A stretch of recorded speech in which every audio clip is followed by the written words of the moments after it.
사랑하는 성도 여러분, 우리의 삶의 주권자 되시고 재판관 되어 주셔서 공평과 정의로 또 의와 거룩의 길로 인도하여 주시는 하나님의 은혜를 따라 오늘도 주 안에서 참되고 복된 삶을 이루시는 저와 여러분의 삶이 되기를 소망합니다. 오늘은 잠언 23장 29절에서부터 30절 말씀으로 새벽 기도회를 시작합니다. 재앙이 누게 있느뇨? 근심이 누게 있느뇨? 분쟁이 누게 있느뇨? 원망이 누게 있느뇨? 까닭 없는 상처가 누게 있느뇨? 붉은 눈이 누게 있느뇨? 술에 잠긴 자에게 있고 혼합한 술을 구하러 다니는 자에게 있느니라. 아멘. 하나님, 변함없는 사랑과 은혜로 우리의 삶을 지키시고 인도하시며 생명과 거룩의 길로 이끌어 주심을 감사드립니다. 오늘 우리 앞에 놓여진 경주를 이뤄갈 때 우리의 사사로운 생각이나 감정에 따라 판단하고 행동하지 말게 하시고 오직 우리를 온전케 하시는 하나님의 말씀과 예수 그리스도의 거룩하신 그 모범과 인도하심을 따라 살아가는 주의 백성들과 교회 되게 하여 주시옵소서. 우리 자신을 한없이 의로운 자리에 세우지 말게 하시고 자기의 입장을 절대적인 것으로 이해하고 합당하다 여기지 말게 하시고 오직 모든 상황 속에서 완전하신 하나님, 거룩하신 하나님이 계심과 주장하여 주심을 인정하며 주의 의와 거룩하심을 따라 견고하게 믿음의 삶을 이뤄가는 저희들 되게 하여 주시옵소서. 오직 하나님의 의와 거룩만이 나타나는 삶 이루게 하시고 그런 헌신의 삶을 이루는 저희 모두가 되게 하여 주시옵소서. 모든 것을 감사드리며 예수 그리스도 이름으로 기도합니다. 아멘. 오늘 우리에게 주시는 하나님의 말씀은 사무엘상 24장 1절에서부터 15절 말씀입니다. 사울이 블레셋 사람을 쫓다가 돌아오매 어떤 사람이 그에게 말하여 이르되 보소서 다윗이 엔게디 광야에 있더이다 하니 사울이 온 이스라엘에서 택한 사람 3,000명을 거느리고 다윗과 그의 사람들을 찾으러 들려면서 바위로 갈새 길가 양의 우리에 이른즉 굴이 있는지라. 사울이 뒤를 보러 들어가니라. 다윗과 그의 사람들이 그 굴 깊은 곳에 있더니 다윗의 사람들이 이르되 보소서 여호와께서 당신에게 이르시기를 내가 원수를 네 손에 넘기리니 내 생각에 좋은 대로 그에게 행하라 하시더니 이것이 그날이니이다 하니 다윗이 일어나서 사울의 겉옷자락을 가만히 베니라. 그리한 후에 사울의 옷자락 뱀으로 말미암아 다윗의 마음이 찔려 자기 사람들에게 이르되 내가 손을 들어 여호와의 기름 부음을 받은 내 주를 치는 것은 여호와께서 금하시는 것이니 그는 여호와의 기름 부음을 받은 자가 됨이니라 하고 다윗이 이 말로 자기 사람들을 금하여 사울을 해하지 못하게 하니라. 사울이 일어나 굴에서 나가 자기 길을 가니라. 그 후에 다윗도 일어나 굴에서 나가 사울의 뒤에서 외쳐 이르되 내 주 왕이여 하매 사울이 돌아보는지라. 다윗이 땅에 엎드려 절하고 다윗이 사울에게 이르되 보소서 다윗이 왕을 해하려 한다고 하는 사람들의 말을 왕은 어찌하여 들으시나이까? 오늘 여호와께서 굴에서 왕을 내 손에 넘기신 것을 왕이 아셨을 것이니이다. 어떤 사람이 나를 권하여 왕을 죽이라 하였으나 내가 왕을 아껴 말하기를 나는 내 손을 들어 내 주를 해하지 아니하리니 그는 여호와의 기름 부음을 받은 자이기 때문이라 하였나이다. 내 아버지여 보소서 내 손에 있는 왕의 옷자락을 보소서 내가 왕을 죽이지 아니하고 겉옷자락만 베었은즉 내 손에 악이나 죄가가 없는 줄을 오늘 아실지니이다. 왕은 내 생명을 찾아 해하려 하시나 나는 왕에게 범죄한 일이 없나이다. 여호와께서는 나와 왕 사이를 판단하사 여호와께서 나를 위하여 왕에게 보복하시려니와 내 손으로는 왕을 해하지 않겠나이다. 옛 속담에 말하기를 악은 악인에게서 난다 하였으니 내 손이 왕을 해하지 아니하리이다. 이스라엘 왕이 누구를 따라 나왔으며 누구의 뒤를 쫓나이까? 죽은 개나 벼룩을 쫓음이니이다. 그런즉 여호와께서 재판장이 되어 나와 왕 사이에 심판하사 나의 사정을 살펴 억울함을 풀어주시고 나를 왕의 손에서 건지시기를 원하나이다 하니라. 아멘.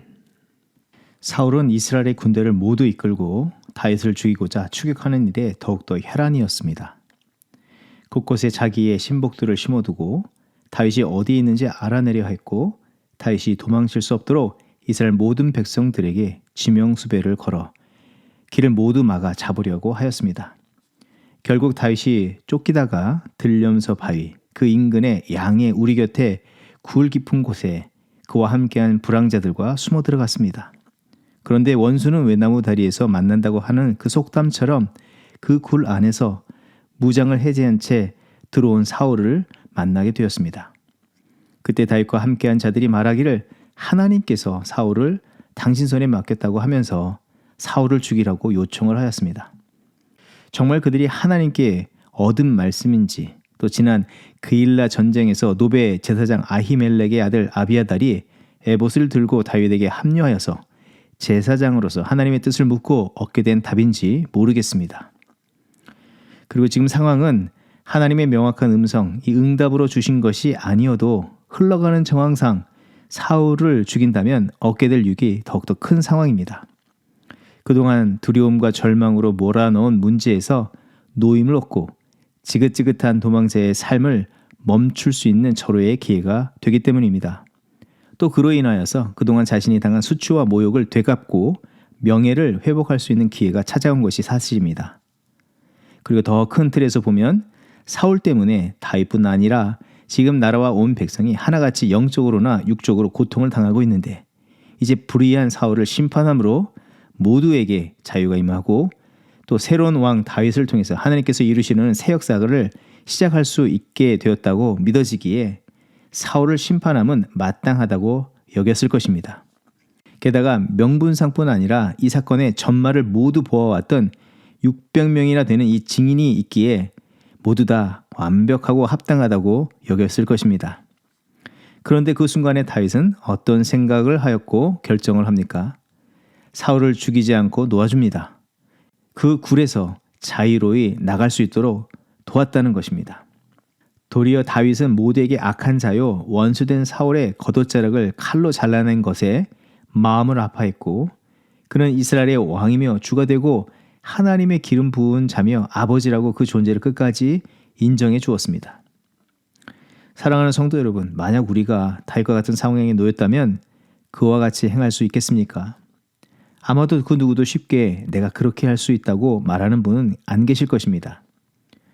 우리는 이 말씀을 통해서 다윗과 같은 온전한 성품과 믿음으로 자신에게 해를 끼치는 사람을 향해서 용서하며 끝까지 사랑의 마음을 전해야 한다고 이 말씀을 통해서 가르침을 받을 수 있습니다.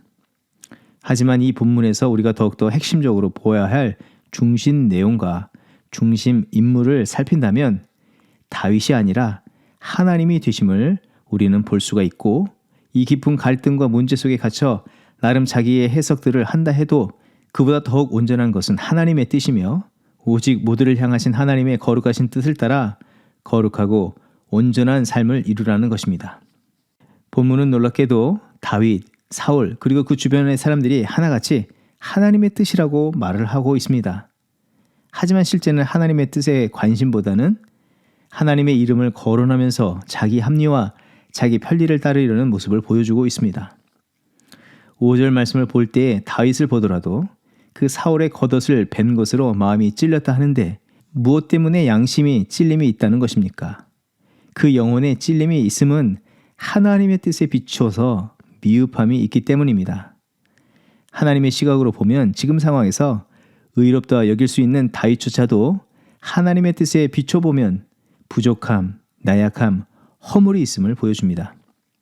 그 순간에 하나님의 영이 그의 양심을 먼저 찌르셔서 하나님의 뜻에서 벗어나지 못하게 하였다고 할 수 있습니다. 지금 다윗의 억울함과 의로움을 나타내는 결정적인 순간이라 할 수 있지만 하나님 편에서는 다윗이나 사울 모두 연약한 존재인 것을 말해주고 오직 하나님의 거룩하신 뜻과 그의 주정하시는 바를 따라서 온전한 마음, 온전한 믿음, 온전한 결정을 따라 살아야 함을 가르쳐 주시는 것입니다. 사실 하나님의 시각으로 볼 때는 사울이나 다윗 모두 이 퇴로가 막힌 상태라 할 수 있습니다. 사울은 악에 치우쳐 다윗을 찾다가 도리어 위기를 만나는 퇴로가 없게 된 상황을 마주한 것이고 다윗에게는 사울을 죽임으로 동굴 밖으로 나올 수 있는 기회를 얻은 듯 보이지만 영적으로 보면 그 양심을 찌르시는 하나님의 찌르심을 무시하고 그 칼을 사울을 향해서 더 깊이 찔러 해를 끼쳤다면 하나님의 뜻을 어긴 자가 되어 영적으로는 퇴로가 막힌 자가 되는 것입니다. 누군가 자신에게 험담하고 자신에 대해서 불편한 마음을 가지고 대하는 사람에게 어떤 기회를 얻어서 받은 만큼 안 갚음하고 쏘아 붙일 때가 있는데, 그렇게 하면 속이 시원한 것 같지만 영적으로는 도리어 그 상황에 묶여버리게 되지 않습니까? 그와 같은 것이라 할 수 있는 것입니다. 아무튼 이 동굴에 들어간 두 사람은 누구 하나 죽어야 살아나올 수 있고 막다른 골목에 갇혔다 할 수 있는데, 그들 모두 그 막다른 골목에서 무사하게 모두 살아나오게 되었습니다. 그것은 다름 아니라 하나님의 거룩하신 뜻이 있었기 때문이며 그것을 누군가가 붙잡았기 때문입니다. 이 모습은 마치 예수께서 십자가에 달리셨을 때에 그 좌우에 못 박혔던 강도들을 생각나게 합니다.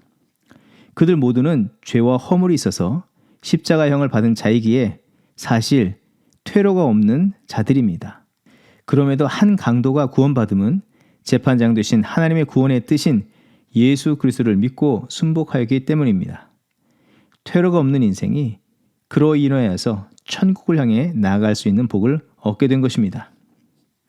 하나님께서 이 말씀을 통해서 우리에게 알게 하시며 바라시는 바는 우리가 남보다 조금 더 나아 보이고 의롭다 하는 마음과 자세로 살아가기보다, 또 자기 입장에서 자기의 억울함을 풀고 자기의 원함을 따라 살아가는 것보다 하나님의 의로우심, 거룩하심, 선하심, 인도하심을 삶의 중요한 핵심으로 여기며 살고 그 뜻을 따라 심지어 자기 희생이 있어도 그 길을 가기를 바라시는 것입니다.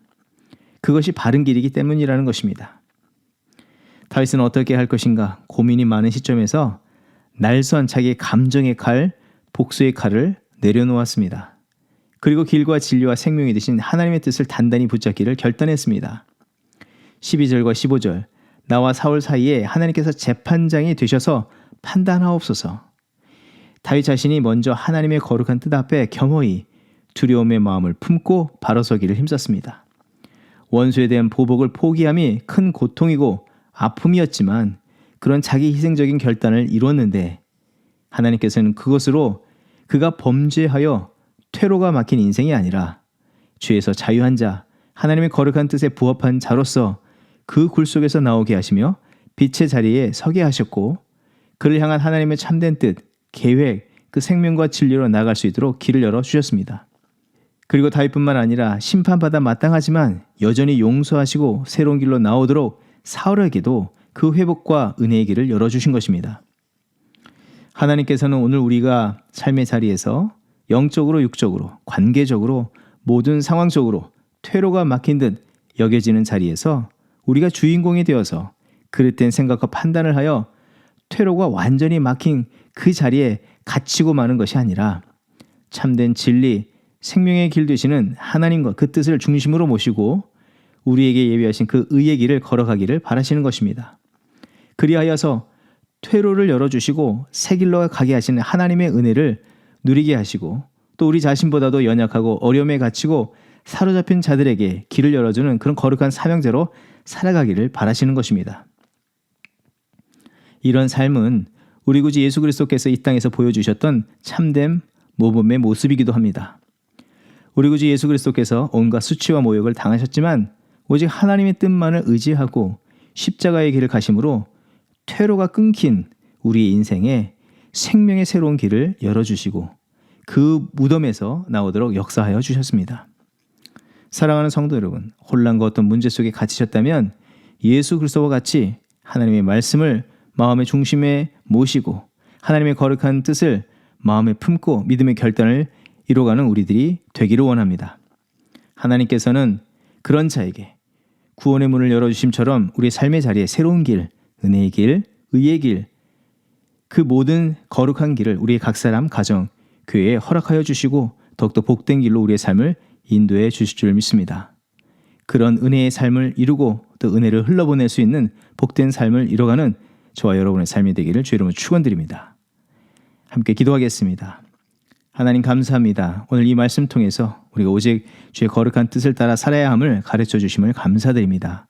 삶의 자리에서 퇴로가 막힌 상황에서도 하나님을 참되게 경외하며 주의 뜻을 따라 삶의 길을 걸어나가고자 하였던 다윗에게 구원의 새 길을 열어주시고 그가 마땅히 걸어가야 할 길을 가게 하시는 역사를 보게 하여 주셨사오니, 우리도 어떤 상황과 환경 속에 갇혔을지라도 하나님의 거룩한 뜻과 그 약속의 말씀을 의지하여 주의 인도하시는 길, 의와 거룩의 길로 나아가는 저희들 되게 하여 주시옵소서. 그리하여 다윗을 향해서 뜻하신 왕의 길을 가게 하심과 같이 우리 외에도 우리를 향하신 계획하신 그 길을 온전히 걷게 하시고 주여 앞에 영광 돌리게 하여 주시옵소서. 또 예수 그리스도께서 퇴로가 막힌 듯한 십자가의 길을 가셨으나 우리에게 새로운 생명의 길을 열어주시고 그 새로운 길이 되심처럼 우리도 하나님의 뜻을 따라 사는 자가 되게 하여 주셔서 주와 같은 연약한 자들을 생명과 구원의 길로 인도하고 초대하는 삶을 이루어가게 하여 주시옵소서.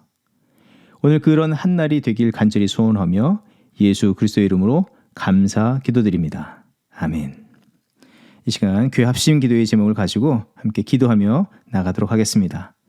먼저는 부활하신 예수님께서 제자들을 찾아오셔서 믿음의 확신을 주시고 사랑과 소명의 회복을 주셨던 것처럼 개인과 가족, 모든 성도들을 특별히 만나 주시길 위해서 기도합니다. 낙심과 수치, 상처와 영적 침체에서 벗어나며 믿음과 예배, 거룩한 헌신의 삶을 이뤄가는 성도들 되게 하여 주시옵소서. 계속해서 기도할 때에 계속 남을 열매를 맺게 하소서. 합심으로 기도하겠습니다. 하나님께서 기뻐하시고 찾으시는 예수 그리스도를 닮아가는 성품의 열매를 맺게 하시고 이를 위해서 날마다 자기를 부인하고 자기 십자가를 지고 예수 그리스도를 뒤따르는 성도와 제자가 되게 하여 주시옵소서. 하나님께 영광을 돌릴 선행의 열매를 맺기 위해서 겸손과 사랑을 은밀하게 실천하는 개인과 가정, 교회가 되게 하여 주시옵소서. 합심으로 기도하겠습니다.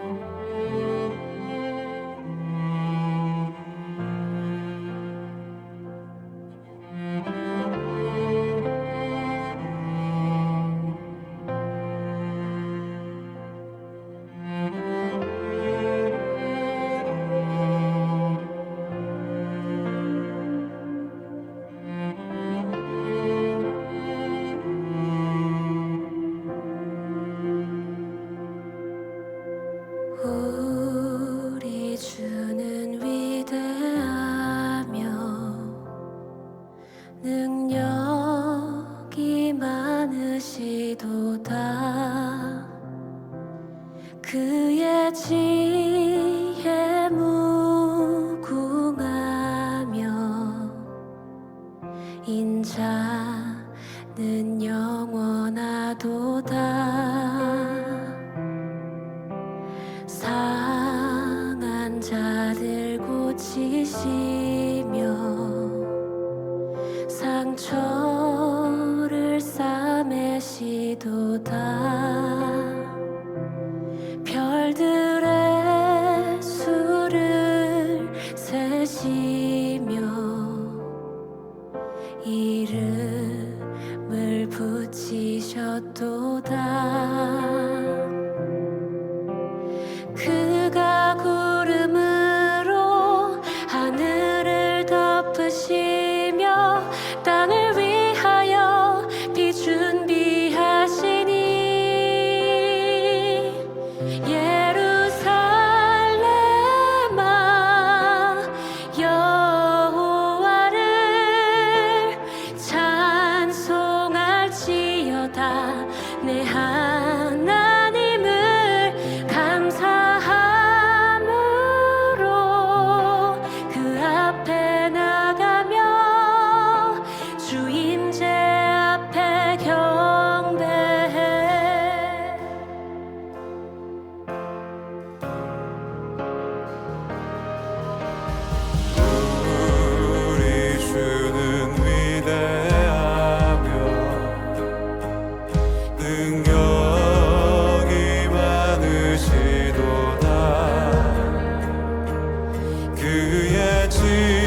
하늘을 덮으시며 땅을 위하여 비 준비하시니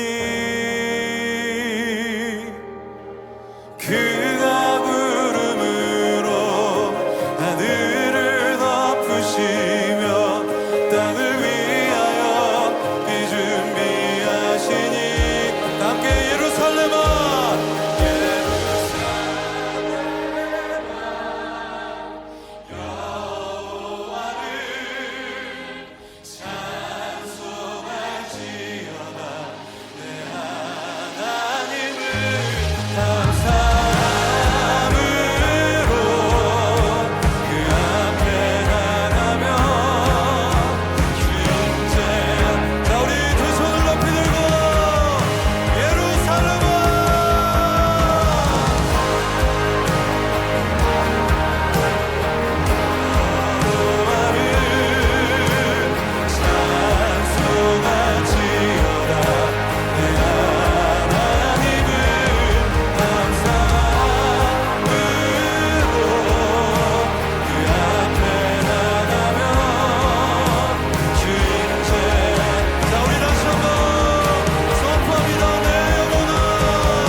너희를 향한 나의 생각을 내가 아나니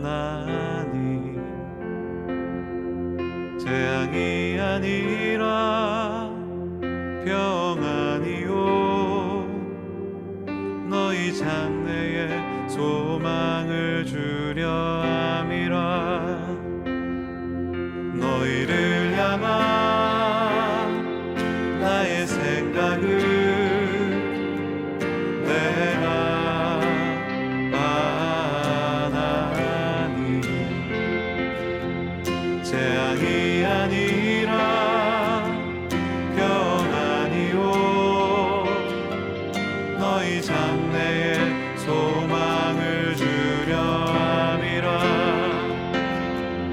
너희는 내게 부르짖으며 와서 내게 기도하면 내가 너희를 들을 것이요 너희가 전심으로 나를 찾고 찾으며 나를 만나리라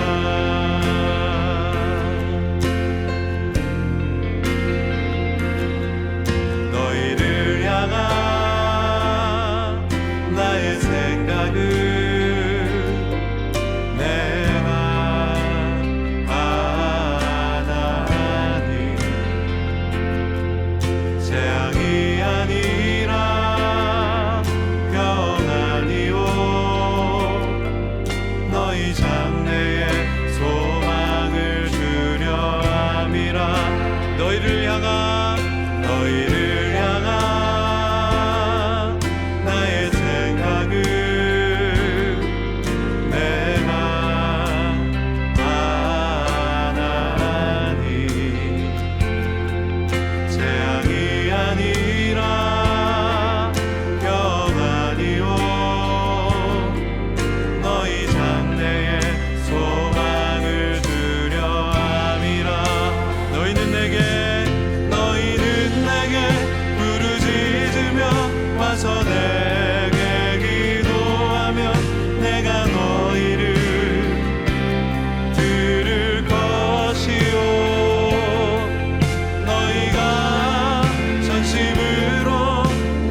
와서 내